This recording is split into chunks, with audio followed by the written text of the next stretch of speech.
Nagahanda na ang Iloilo City Government sa pagpasaka sang kaso batok sa individual nga responsable sa pagguba sang estatwa sang Greek goddess ganahamtang sa Molo Plaza. Sa interview sa Bombo Radio kay Joy Fantilaga Gorsal, spokesperson ni Iloilo City Mayor Isa Teranyas, iyagin pahayag nga nagmandong alkalde sa marasig investigasyon na gud makilalaan gilangon ang nagguba sang among pampubliko nga monumento. Suno kay Gorsal ginmanduana sang alkalde si Engineer Neil Ravena ang head sang General Services Office nga makig-coordinate sa Molo Police Station agud makakuha kag makatipon sa mga ebidensya nga kinahanglanon sa pagpasaka sang kaso. Gindugang panigorsal nga wala ginatolerar sang city government ang bisan ano nga porma sang vandalismo kon pagguba sa mga monumento kay iban pa nga pampubliko nga propiedad sang syudad. Sa tion nga makilalang individual nga responsable sa insidente, iga-endorso dahil ini sa Iloilo City Legal Office agud mapasakaan sa nagkakaigo nga kaso.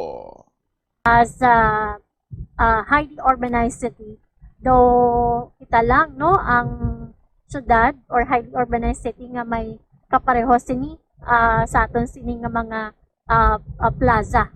Kag kuntani kita as Anilonggo, kita dapat ang nagapanguna sa pagtipig sa aton sini nga mga public spaces, sa aton sini nga mga plaza. Hindi dapat naton ini pag himuon nga kasubong sining ginhimo niya, no?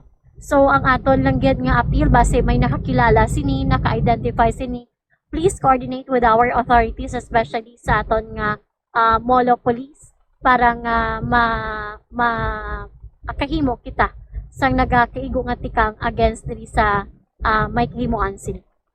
Si Joy Fantilaga Gorsal, ang spokesperson ni Mayor Isa Teranyas.